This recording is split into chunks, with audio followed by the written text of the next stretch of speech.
name is Catch, I really love that you will have a catch up. So please feel free to get seated down. Now, Catch, for those of our guests who do not know, I want to have a little chika moment naman, a little get to know session. Guys, before TikTok even began, before the world of vlogging even began, may vlogging pa nun, di ba? And that's when Catch started her journey. Catch, what's it like to finally be back home? Oh, actually, I've been back for a while. Like, I've been back since 2023. But this is the longest time that I took a break from international trip. I'm so happy and I'm so excited to travel locally this time. So, Wow. yeah. Oh my Babalikan pa rin no goodness. matter what, you know. Oo, 2023 pa pala, ikaw andito. Pero, so paano yun? Di ba you had your last trip at Sudan, right? That was the last country on your list? Yeah, like, so technically, like, how I traveled was like per region. And like in 2023, I had to travel in entire Pacific Island. So the best place to be is in Manila. And then last year, I went on a very extensive trip in Africa. And the journey ended in this January when I visited Sudan. And yeah. My goodness, all of the, I'm sure you met so many people, you've learned so many lessons, and I believe we even have a little sneak peek for our guests. So I think we'll be playing a little something, right? Everybody enjoy this little beautiful travel video that we have prepared to give you a little bit of a sneak peek kung ano ba ang naging adventure sa life ni Catch. Let's watch this.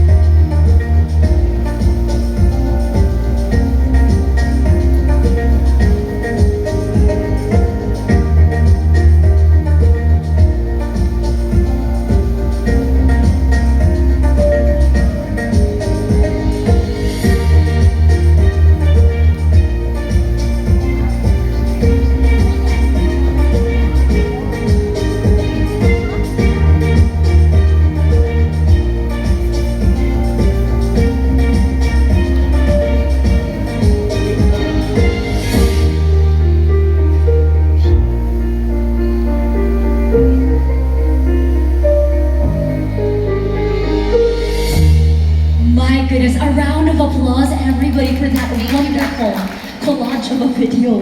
Pero Catch, papahirapan kita kasi nakompleto mo yung lahat ng countries diba? What is one single word that you can describe all of that that we saw, that journey of yours? One single word to describe it, what would that word be? It's possibility. Like whatever you dream, it's possible. Like, would you like to dive in deeper to that? Later. Sige, later, but may pakulo. I saw Sir James earlier when he said possibility, sabi niya, yes. It's giving hope though, because guys, yung story ni Catch, it is something that I feel like more and more Filipinos should hear every day. Especially because a lot of us need inspiration, lalong-lala na at busy times in our lives, right? So Catch, thank you for being the light and our pride. Now, because we're talking about travel, Catch is actually our expert in this field. Apart from, of course, traveling for the complete list, including a continent on its own, I want us to dive in deeper about the myths na pinag-uusapan natin from travel, di ba? Kasi ang dami-daming myths sa mundo, superstition. Catch, are you ready to talk about our myths? Yes, let's do it. Okay, here we go. Let's get juicy. So, for our first myth, we're gonna do our myth busting essential truths for your next adventure. Our myth number 1, we have the saying, boarding first gets you the best seat. As in, mauuna ka mag-board, di ba, nakapila ka na, unahan tayo sa line. Then, makakakuha ka ng best seat sa plane. Is that true? Of course not. I think it's doable in in public transportation. Hindi kailangan mag-check-in. But to be honest, one of the techniques that I've learned on my travels, actually my cousin is here, she's a flight attendant. One technique that you can do is, if you don't have the good seat on the check-in, the best way to do is to be the last to board. And then if you're the last to board, you just tell the flight attendant, can I choose my seat? And but you have to ask them because they plan the seat. Lalo na kapag ang plane it's not full, they strategically put you on the seat para balance yung airplane. But if the flight is full and they give you the middle seat, what I do, I am the last one to board, but right in front of them, right in front of the check-in, the boarding gate. And pagpasok ko, I'll just ask them, can I sit anywhere? This is my seat. Okay, then they'll tell you can choose. So, first time ko nalaman. Wait, Yeah. ano ba yung favorite seat mo sa plane, if I may ask? Business class, economy. Yes, Of course, business class kung libre, di ba? go. But pag economy, short flight, it's the best if I will be on the aisle. Pero pagka long flight na hindi ka bibigyan ng what you call it, ng window seat or like the front seat, anything na pwedeng, lalo na kapag ang aeroplano yung malaki, 737 or what, ask them for the front seat kasi unahan yun sa immigration, sa customs, at saka mas maganda na out ka na. Yes. So yun pala yun, last in, first out. Yes. No? I love that. Ako din guys, can you see a raise of hands? Sino dito yung gustong nauuna sa plane? Nauuna. Ay, Paul, ikaw may Para settle na, no? Oo, para settle siya. Pero pares tayo. I prefer being the last. Yes. I take more of a relaxed time. Yes. Diba? So, catch. Good choice. Myth number 2. We have booking platforms always have the cheapest flights. True or false? When I was younger, I thought this is it. But then I realized that if you use booking platforms, the way they make money is from commission. So what is the best way is to get it directly from the source. And the easiest, like right nowadays, especially if you're trying to book flights na last minute or what, the secret way is to go directly to their social media channels. Like, watch out for the My Day or stories. And last minute, they give you like deals, discount, and then everything. But I still use booking platforms, especially in destinations that it's a little bit complicated. Because sometimes it's easier to complain to these booking platforms and there are like customer service who would assist you than the airlines. Right. So like kapag medyo the price is equal, I'll book it with the booking platform just because of the customer service. And if there's any problem, they will not return you the money but they'll give you coins. So the coins can be useful for the next trips. Right. And I heard din yung mga savings and deals na opportunities and promos, parang the airlines reserve it doon sa kanilang main platform. Yes, and social media because they need to do more promotion. So if you want to get like discounted rate or anything that is deal, check the My Day, like the story, and like Facebook, Instagram, all the time. I really love that these tips are yung mga hindi mo naririnig sa usual. Check mo yung My Day nila, check mo yung story. Yeah. Taking notes. Now catch, we have our myth number 3 and it says you need a return ticket to enter any country. I actually thought that as well kasi like it is needed for the Philippine immigration for you to get out. But once you're out in the Philippines, to be honest, what you need is what you call the onward flight ticket. Once you started traveling, because a lot of people ask me, Catch, Filipino ka, how come you're able to travel 5 months, 6 months, 7 months, how can you do that? The main technique is you need to have an onward ticket. Not necessarily going back to our home country or if you are even OFW, you just need a proof that you are going to another country just before the visa-free or the visa is expired. So, ang tawag doon, onward ticket. So, it's still true for the Philippines, for us, for the immigration, but what you needed is onward ticket. Ayun, kasi ang dami kasing may akala sa atin na, oy, kailangan meron akong return ticket na exactly sa Philippines, hindi pala exactly kailangan sa Pinas. Yes, it is. And then what I did actually, can I promote my brand? I can promote it. Like so I've been doing this since 2013. You can check filipinopassport.com. You don't really need to book a full-on ticket. What you needed, if you have friends who own travel agency, they need you to give like hindi kailangan yung mga Photoshop or what kasi they can verify in IATA. What you needed is like book ticket na may PNR number, and that's it. And the only way you can get it is from travel agencies that are IATA certified. And you can go to our platform, filipinopassport.com. You can also book it for like 1,000 pesos, and then they can cancel it for you without all the penalties. Yeah. Okay, so lahat ng mga natutunan mo, you're paying it forward. Yes, to and also make others. money, right? Because I need to show money. Kailangan ng show money sa Sa travels din. Correct. Oh, being real, guys. We're being real here. So, I love that. Pero meron din usap-usapan, di ba? That myth number 4, the best ticket prices you can't get at weekends. Is that true? Weekends ang cheapest and best flights? You know what? Before, it really didn't matter for me until my partner started to tell me na, okay, he's tracking the flights, like how much is this ticket on Monday, Tuesday, Wednesday, Thursday, Friday, Saturday, Sunday. Statistically, ano? I love that. Numbers, it's a numbers game. Until I was like, oh, it's just different, like $20, $30, but it's actually significant. And I realized that people book the tickets when they have a lot of time, which is Friday, Saturday, Sunday.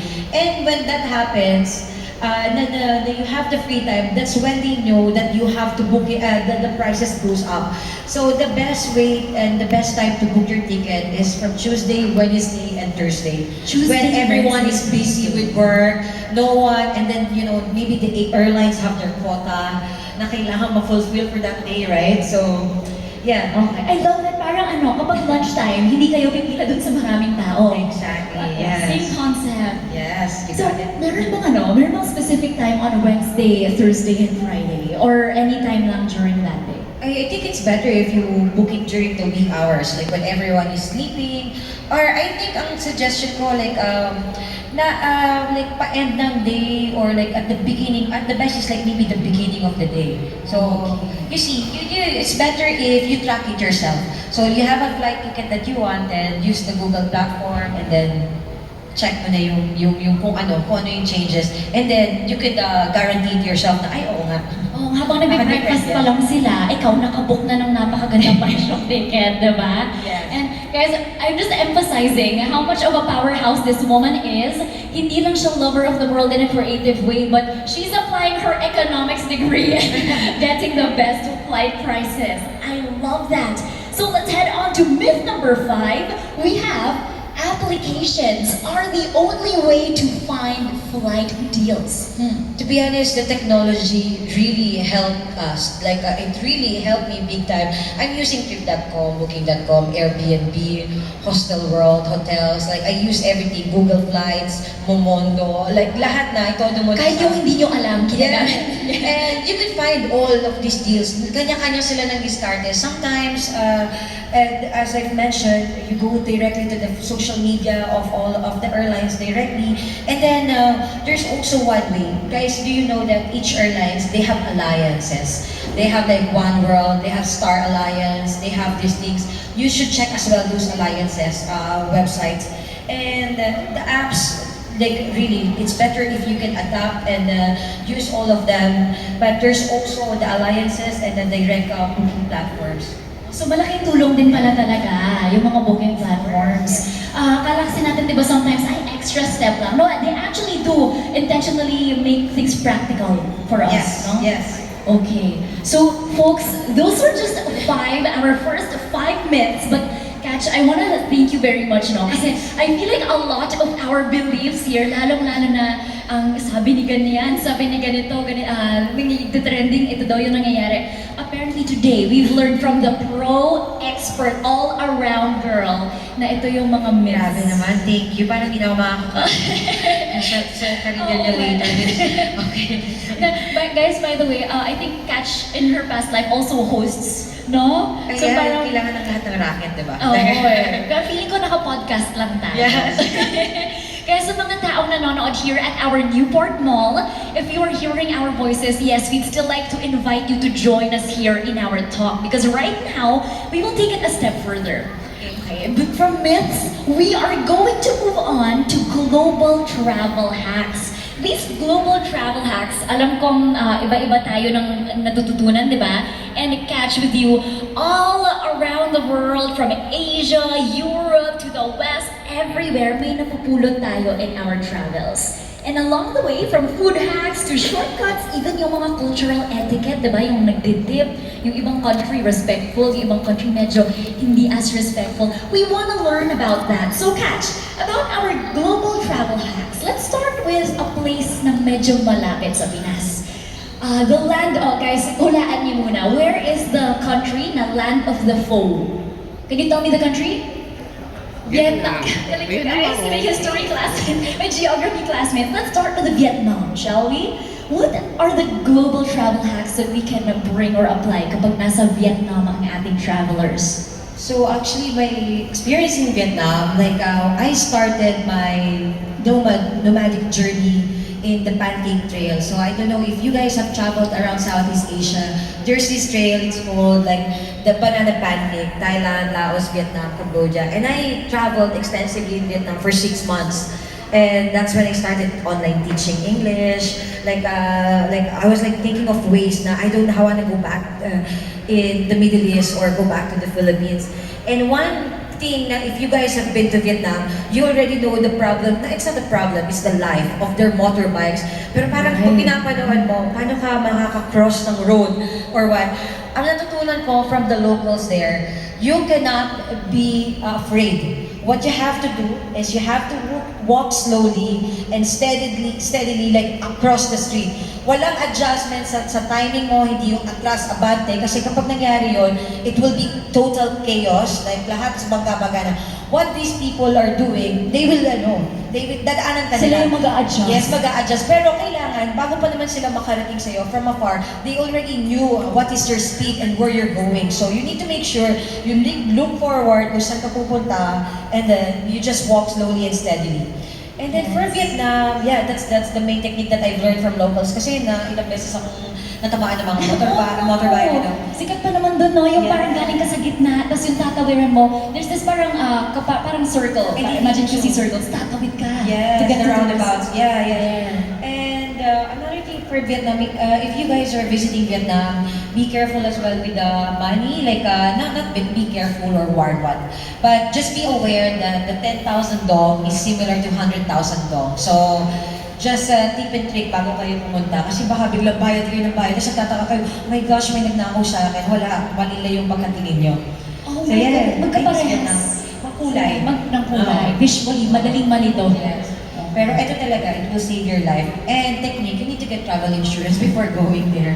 Yeah. I love it. And of course, kapag andun na kayo, eat your phone. Yeah. No, like that is so good. That I haven't heard that from anyone. So guys, parang life lesson lang. Go at the speed of your own dreams. Let the other motorcycles adjust when you cross the street. Now, Vietnam is one of the countries na super daming Filipino. In fact, my friend and I were hoping to go there kasi sikat yung mga fashion and houses doon, fashion boutiques. Right? But let's go to another fashion haven than a country, or actually an area that a lot of Filipinos go to.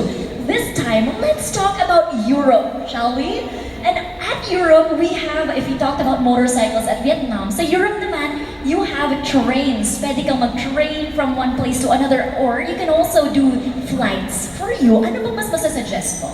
Okay, like, so I just came back from Europe. Like, for us Filipinos, a lot of people ask me na the technique, right? Like, so I'm gonna give you 2 examples, like trains and budget flights. If you are traveling with a lot of luggage, diba, more than 20 kilos kasi galing kang Manila, and then they gave you a visa that is valid for 1 month to 3 months, I suggest not invest because it's not too much, like get an Eurail pass, like unlimited travel by train. But if your flight is very limited, then do the budget flights with Ryanair, Wizz Air, may isa pa, I forgot the name of this airline. And what you call it? Actually, I have a friend. She's from Montenegro. She's a digital nomad. She just came back around in the Philippines. Is she here? And yeah, Justin. Hi, And Justin. she's also a nomad. And every weekend, she would travel to another destination on a budget flight. So if you are going to be based in Europe and then ang plano mo ay to go on weekend trip, take the budget flights. But if you have heavy luggage and you really want to maximize your Schengen visa, then I suggest you take the train. The train is strategically located, usually within the city, and it will not cost you more money with a bus ticket and then taxi. And then meron pang isang naging problema yung Filipinos, like, oh my gosh, I found like a cheaper flight outside, safe in Paris. Pero yung cheaper na hotel na yan, na airline, it's cheap for a reason because it's so far from the center. You'll have to travel 1 hour to go to the center of Paris or of Rome. And then, not just long distance, and yung mga trains, they have like sleeper trains, so you could even sleep, may and then blanket ka pa and they will pillow. they will feed you, they have food. And kapag ganun nga lang, it's better as well na hindi siya sobrang, even though it's Europe, it's not always safe. So kaya actually when I traveled with my very colorful suitcase, mas madaling makita just in case someone would take it, you could easily see it from afar, right? So yeah, train versus budget flight, long haul, a lot of shopping, a lot of things that you're carrying, train. But if you're on a short trip, or meron kang kaibigan na pwedeng pag-iwanan ng malaking suitcase mo at magdadala ka lang ng gantong trip, then budget flights. Yeah. Okay. Parang yung ang unang kong tinanong sa'yo yon, in my mind, baliktad. Akala ko tuloy kapag marami kang dala magpe-plane. Hindi pala. No, kasi mahal. Like, especially budget airlines, they only give you 7 kilos na luggage. Pero talaga tinitimbang nila, as in. So, mas maganda kung marami kang dala, mag-train ka na lang. Kasi you can carry even 2 or 3. Kaya kanya-kanyang discard na lang kung paano mo buhatin, di ba? Wow, we're learning here, guys. We're learning here. Next time na flight nyo na, magiging master adventurer. Yeah. Speaking of Catch, you pointed at this bag, and folks, yes, you are correct in thinking that this is Catch's actual luggage. For how many years? So when I came back, thank you to Mr. B and the World Traveler team. When I came back, they told me, do you want any luggage that you would use? So I go, well, the next destinations that I'm going, I only have like, I'm only going to Pacific Island and Africa. And not only, sorry for the term, medyo maano. Pero minsan kailangan din. But like, I have to go to this destination na medyo mahirap na puntahan at saka yung daan, baka hindi Rocky maganda, roads. yes. And then I need something na just in case i-declare ko na mawala, madali kong i-describe sa airlines or what. So they gave me this suitcase and this traveled with me to over 30 countries na. And technically, talagang totoo lang, ang importante talaga sa suitcase, maganda yung gulong. So, yeah. Well, it swivels really well. Guys, nainggit naman. Pero sabi ko lang kay Mr. B, that this is perfect for this extreme destination when you don't, when you really want na makita yung luggage yun ng madali. But, believe it or not, totohanan lang, pagkadala mo to sa Western countries, sa Europe, Australia, USA, baka itigil ka kasi sa custom, isipin may dala kang isda, madali makita. So, in countries like, maybe they will open our luggage, then, ito, madaling ma-recognize. yes. Yeah. Guys, if I could be a luggage, I would be this one. Naka 30 countries na agad siya. Okay, wow. I wish I was a luggage as of today because of you guys. But okay, let's go from Europe. Let's be specific. The land of zip pasta, of Italia. Diba? Sa Italy, sikat na sikat the wines, napakasarap na drinks, including pasta. So, at Italy, when you're there, what do you suggest about drinking the local way, the tourist way? Ano nga ba yung local way na yun? Well, I just learned that from Italians and my friends na if you're also like traveling solo, iba pala yung charges ng pagkain kapag ka nasa table ka tsaka pag nasa bar ka. So in Europe, kapag ka you don't have reservation or you're also on a limited budget that you want to experience it, it's better if you eat by the bar or order your coffee at the bar and then may discount and then there's no service fee at iba yung rates. So, ayun yung technique na sabi nila. Did you ever figure out why? Because they don't have to serve you with a waitress and like you are ordering directly from the barman or the guy who's making the coffee, like the barista. So wala nang service fee. Okay, less exercise for them. Yes. I love that. An arm's length and service. Yeah. So at Italy, it's part of their culture and a great way to save while blending in. But is that the same catch as kunyari in order mo yung coffee mo for to go? Meron pang extra charge ka ba? Hindi ko na siya chinek kasi parang feeling ko pag nandun ako sa Europe, itodo ko na yung experience. Makipag-Italian na ako doon sa kausap ko, di ba? Sabagay. Parang kapag nandun ka, like, I never thought of that. I'll do it on this trip. Like, but kapag nandun ka na, punta mo na yung chika, di ba? Feel na feel. So, hanggang maubos, di ba? The reason why I asked, guys, kasi I have a friend. They recently got engaged at Italy. Nice. Si wife na siya ngayon. Medyo hangry siya. Kasi di ba may kasabayan na, if I hadn't had my coffee, don't talk to me. May ganun siya.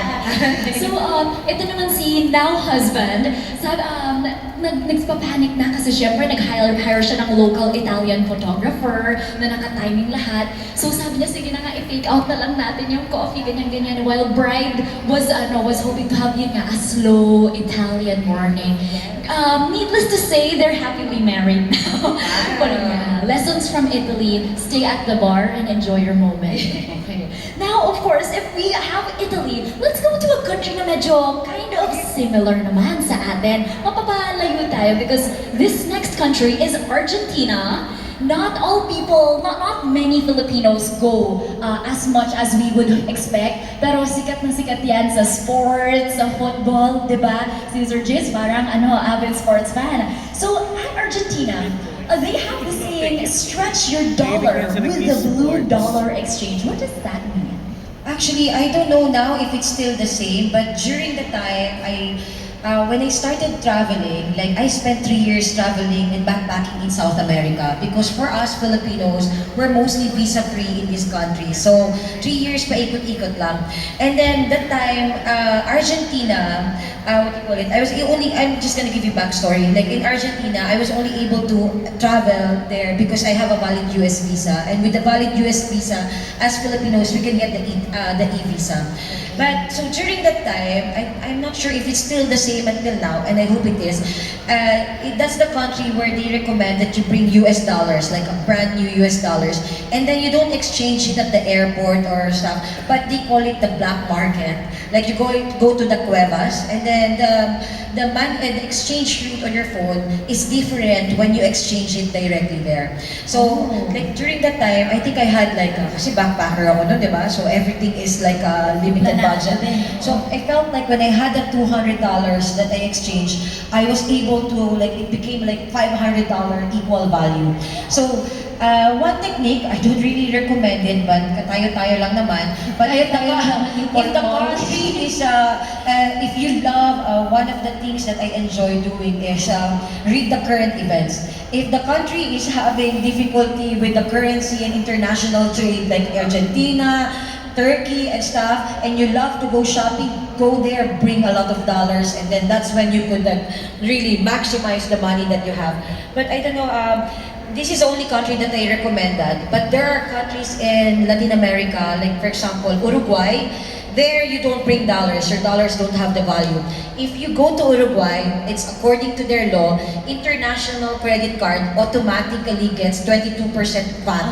Like automatic. So if your coffee is like, ikaw na yung math mo, like let's say ang coffee mo is $100, like yung meal mo, automatic, they will charge you sa restaurant, but $22 will be deducted. So may countries na the credit card works, and then countries like this and Venezuela, it's better if you bring cash. What do you mean when you say blue dollar? Blue dollar, black market rate. Like, parang, pero you didn't hear it from me, but you could read this online. Hindi to si Catch, by the way. Si Kitch to, si Kitch. Okay, alis naman ako bukas eh. So, okay. I love it. Pero saktong-sakto na na-mention mo yung Uruguay because that's another South American country na, yes, like you said, ang ganda ng tips mo doon. But also, I've heard some famous beach coasts there na may masasarap kainan. What do we learn? What have you learned else sa Uruguay apart from the 22% VAT refund? Well, Uruguay is actually, there's no embassy in the Philippines, there's consulate. One technique for Uruguay is that we Filipinos, and in general, and especially in countries that don't have embassies or consulate in the Philippines, you can apply for visa anywhere in the world, especially if there's none here. But yeah, Uruguay, I miss Uruguay. Yeah, but understand siya, no? Gano'n siya It's kalayo? there, wow, nice. Gano'n siya kalayo from Argentina? You can cross the boat. Like you can cross by boat, but I flew into to Uruguay. Yeah, so ang suggestion ko pala for Filipinos who wants to travel to South America na wala kayong US visa, the best way to do it is to fly from Manila to Istanbul, Istanbul to Brazil, Manila, Istanbul, Istanbul to Bogota, Bogota, and then you could navigate everywhere. Kasi a lot of people ask me, we couldn't go to South America, you have to fly via Los Angeles or Miami. No, there's a longer route, pero it's also exciting. Nowadays as well, you could do Etihad and Emirates or Qatar. But the route that would be effective is via Turkey. Just fun fact aside from this. Oh, that is yeah, okay, good. you're okay. Yeah, oo eh. Sige nga, naalala niyo yun guys, Manila, Istanbul. Yeah.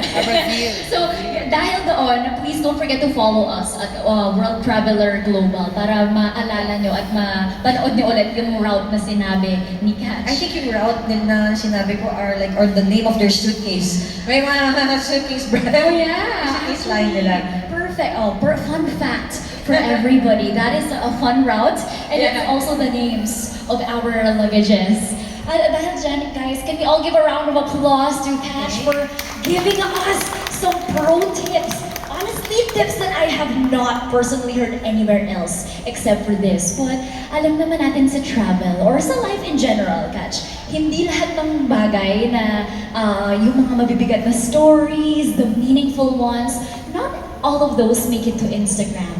And that's because we're human, our lives are lived outside of the screens, the relationships we build, we don't really post all of them, but they matter so much. Ngayon, I want to relive some tales of your life from before. Everybody, welcome to our segment number 3, our Hidden Tales of the World. Wow! So here on our segment, we are going to show you a photo and syempre magpapakwento tayo kay Catch about what happened, what meaningful things have been here. So folks, we are going to show you for the very first photo, this is called The Untold Story of a Floating City.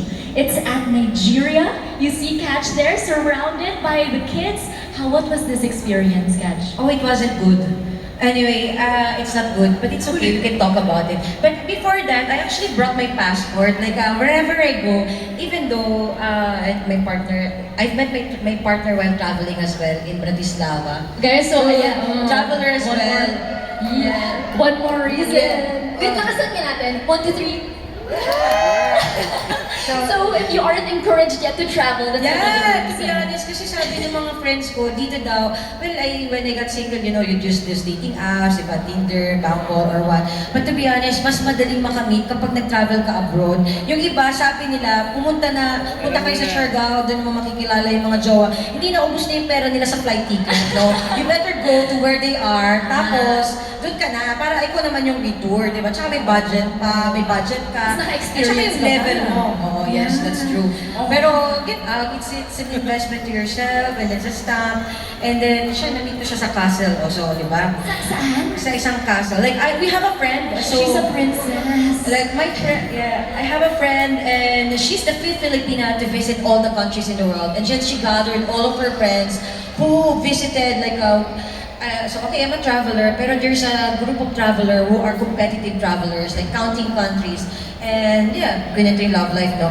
But Oh, kasama yan sa travel so, din. this is, when people ask, these are like the passport stamps and everything. Is it okay if I lay it out for Of them? course, yeah. Wow, guys. 1, 2, 3, 4, 5, 6. Cost me 2 million for the visa. So, 7. Oh Sure. my goodness, wow.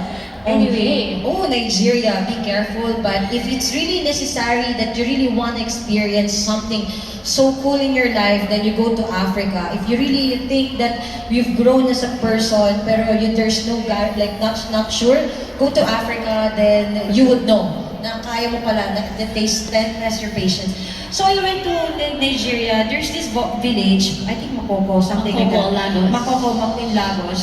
Yes. For Filipinos, we needed this is one of the most expensive visas. It cost me $350 because you cannot enter as a tourist. You can only enter as a businessman or doing what do you call it?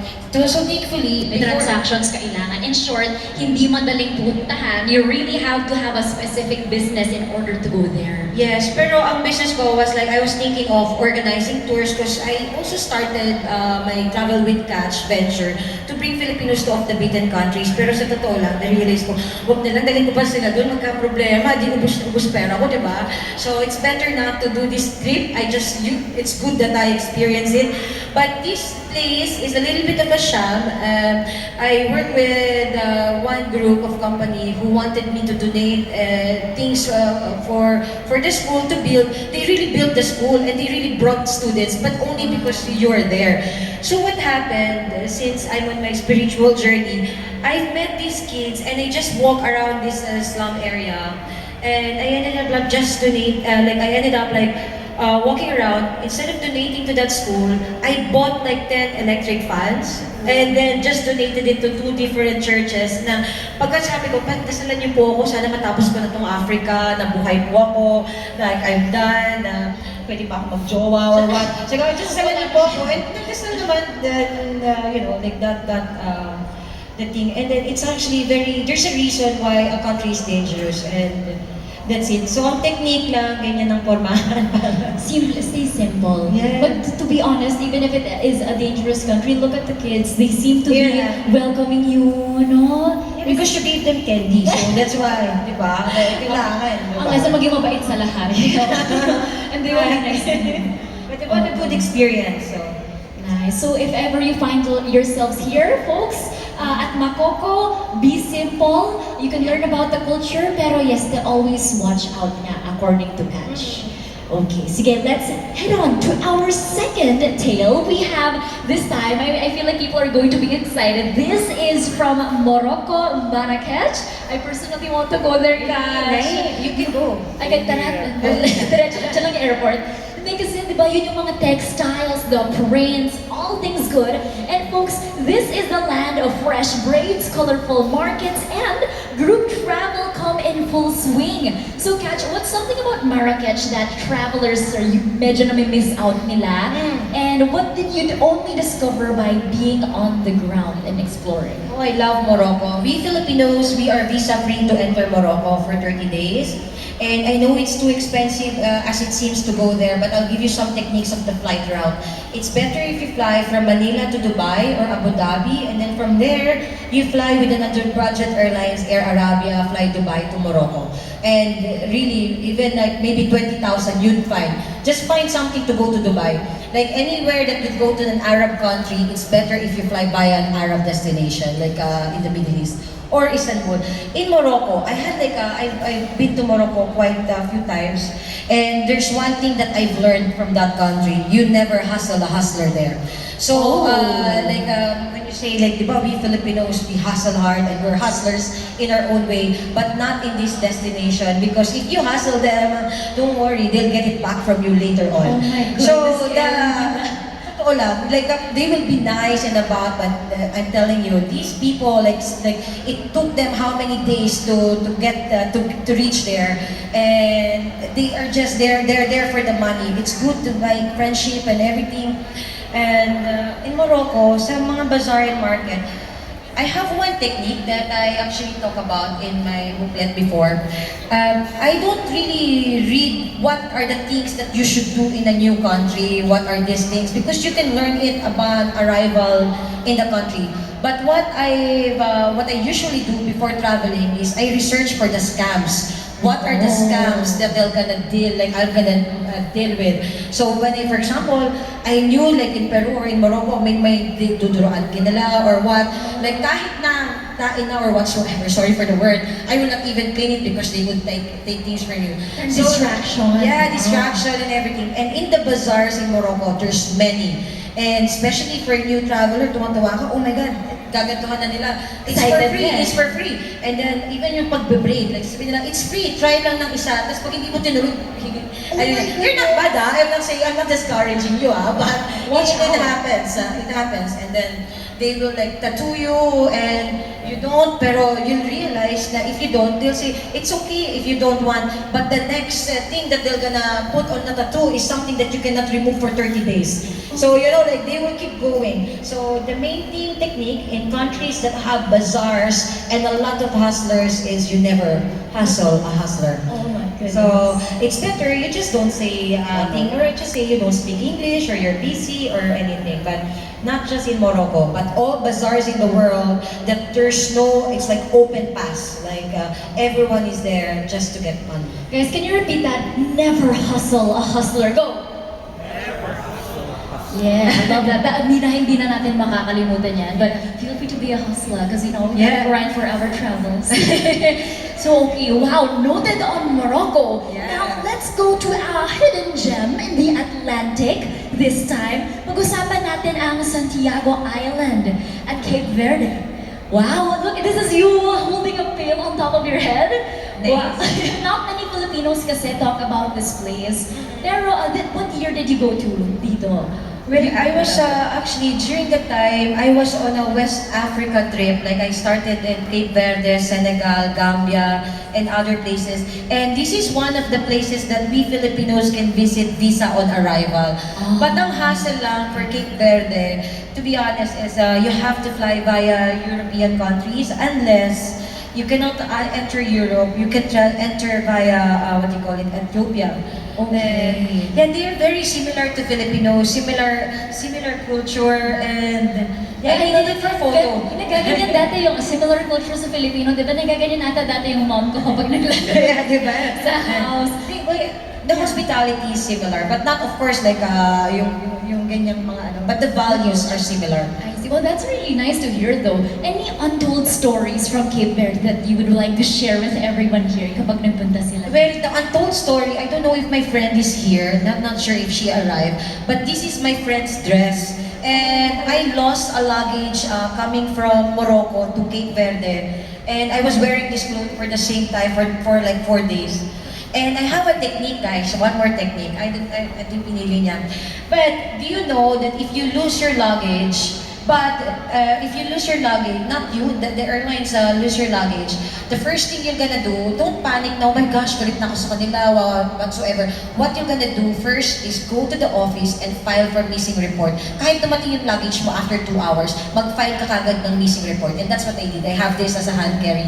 And because of that, you read the airline rules, and they will give you a budget of what you can wear for until you buy the clothes. So if you don't know if the best technique is check when is the next flight of that airline.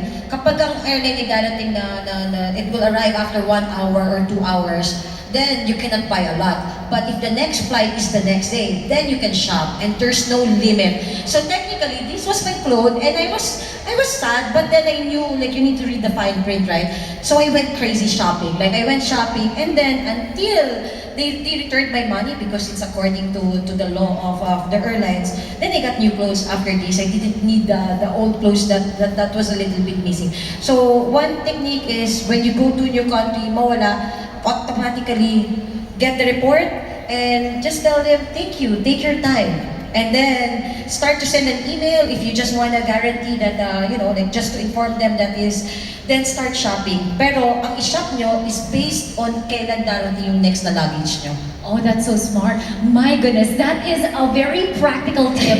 Untold story from all the way from Cape Verde. My goodness. So I hope hindi din mangyari sa inyo na mawalan kayo ng clothes.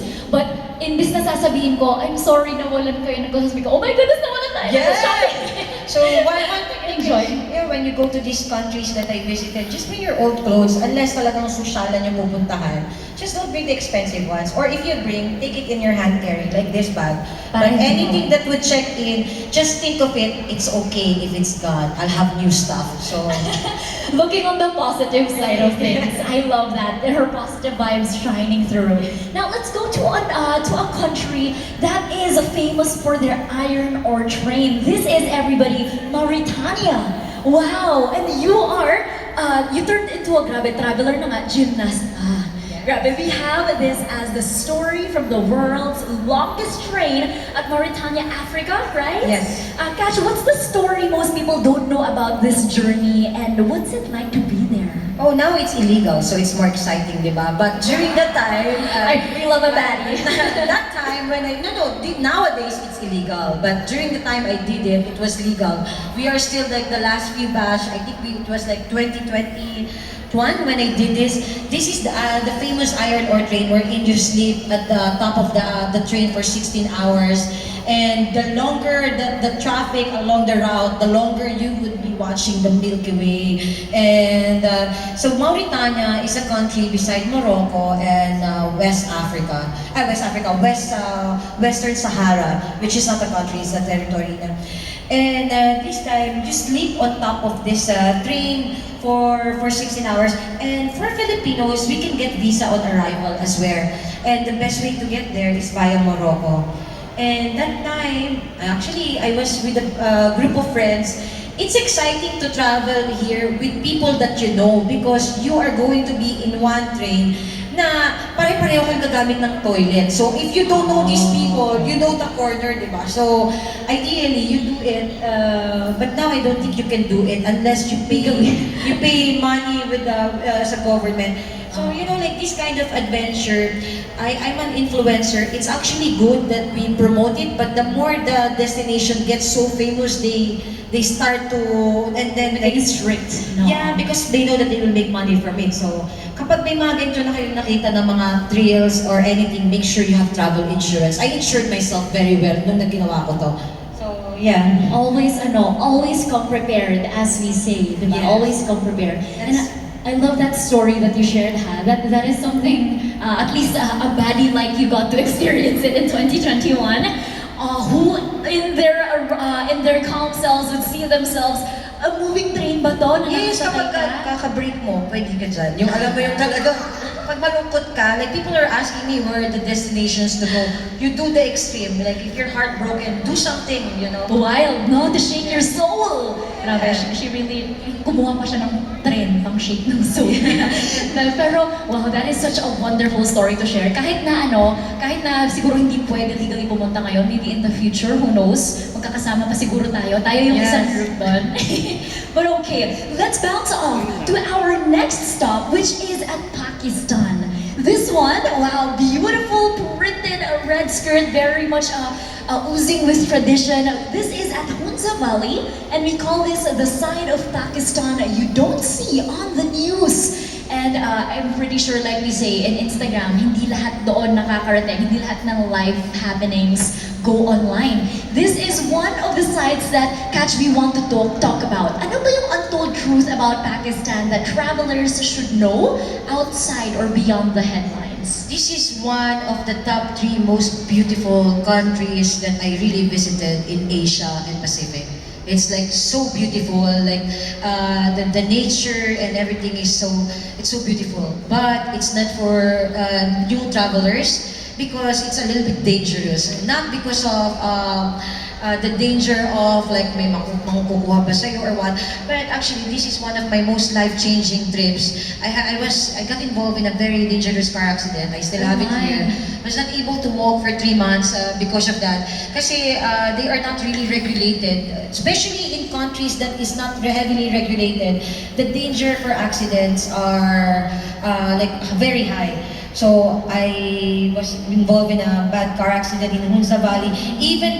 But it's good because before ako na-aksidente, sabi ko, wow, parang narating ko na yung langit. Kasi ang ganda talaga. Oh, parang, sabi ko, yun nga, narating ko nga. Tapos, and, sorry, tawa na lang ako. But few years ago, it was a little bit of a tough experience. But if you guys wanna experience makarating din ng langit, check out Hunza Valley. It's on the way to the border of China.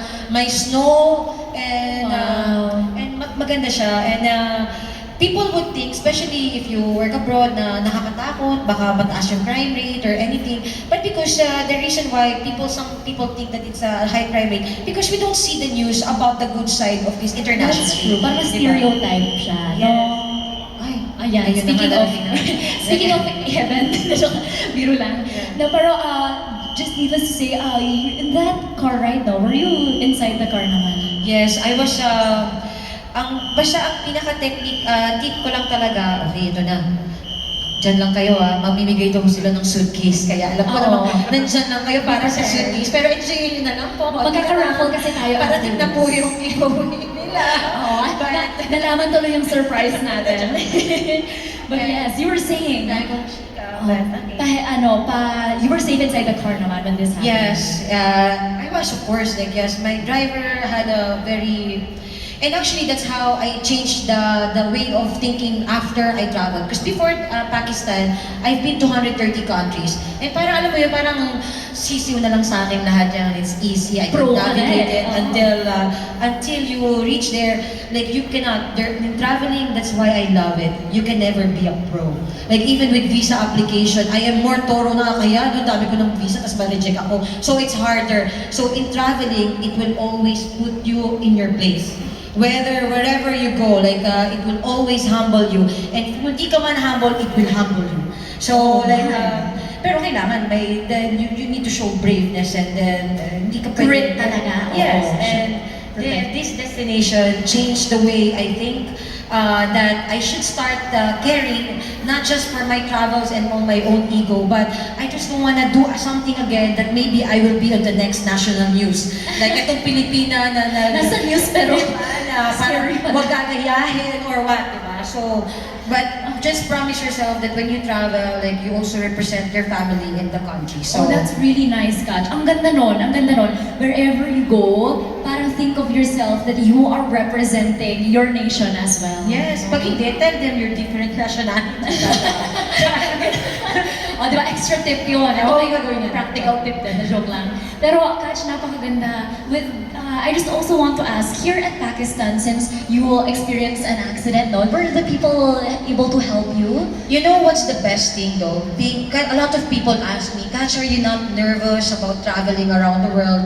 Believe it or not, there are most Filipinos in different countries, even in extreme destinations. So during that time, the people, that's when you know that the people are good because my things were still intact, my money is still there. They help you because in countries who already have bad or like negative publicity, the people doesn't want na talagang patunayan that the publicity is correct, you know, like so, and in that destination, there's Filipino community, and to be honest, this destination also applied what I've learned from before. You just need to understand, if something happens to you, you need to know how to also get yourself out, diba? Like the protocol, how to contact the embassy, how to contact your insurance company, how to contact the airlines, and whatsoever. And because in this kind of accidents, there's no one else to blame, just you. So kapag may mga ganito, ako lagi, meron akong Dropbox or like Google Drive na ngayon at iba, na lahat ng kung ano mangyari sa'yo,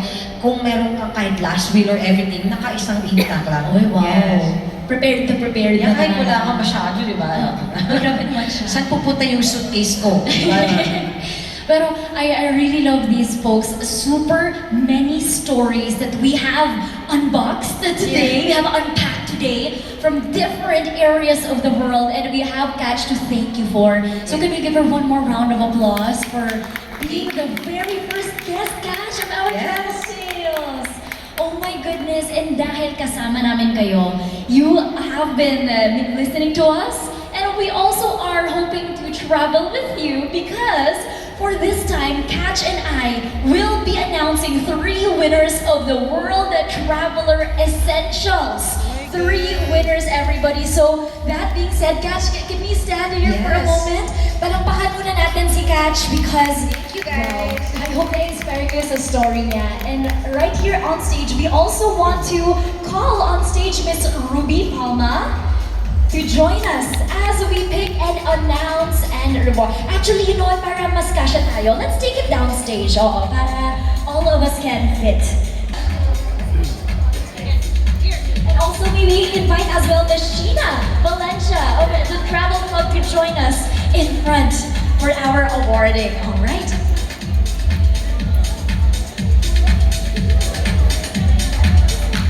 Alright, so I think we will be holding 3 tigis na sila because folks, we have 3 winners for our minor raffle draw and we have already picked out the names. This has been done randomly. Of course, you should be present. And once we call your name, you need to join us in front for a photo op. So folks, first and foremost, thank you so much, ladies, for an amazing event and congratulations on a beautiful first tale. Guys, we would like to congratulate our winners of today. Winner number 1, Toby Makasaet. Congratulations, Toby. Over here, taking notes from our lessons from earlier. Toby, please go here in front and claim your prize. Wow, congratulations. And please stay there. And smile with our, let's strike a pose with our ladies. All right, squeeze in there, perfect. All of our amazing folks enjoying today and lucky ones getting home something. Toby, dyan ka lang muna or here sa side? Sige, dito tayo sa cute bags natin sa side. As we also like to congratulate our second winner, MC Richard Padlikawan. MC Rich, did I say your name right? MC? Mac? Mac. All right, perfect Mac. Congratulations. Wow, our second winner for our raffle draw. Siyempre, kapag man nagta-travel, kailangan ng pictures. So magpapa-picture tayo for Mac here, our second winner. All right, and Mac, please stay here on the side. Last but not the least, congratulations to Mary Cristobal. Congratulations, Mary. Let's give her a round of applause over here. Wow. Hello. Maraming salamat for joining us, Mary. We have our third winner here at front. And we would like to have a photo opportunity with Mary. All right. This is a quick reminder, guys, that if you go out, show up for yourself, who knows, you might just be equipped with what you need on your next travels. All right, let us give a big round of applause to our winners, Toby, MC, Mary, everybody, congratulations.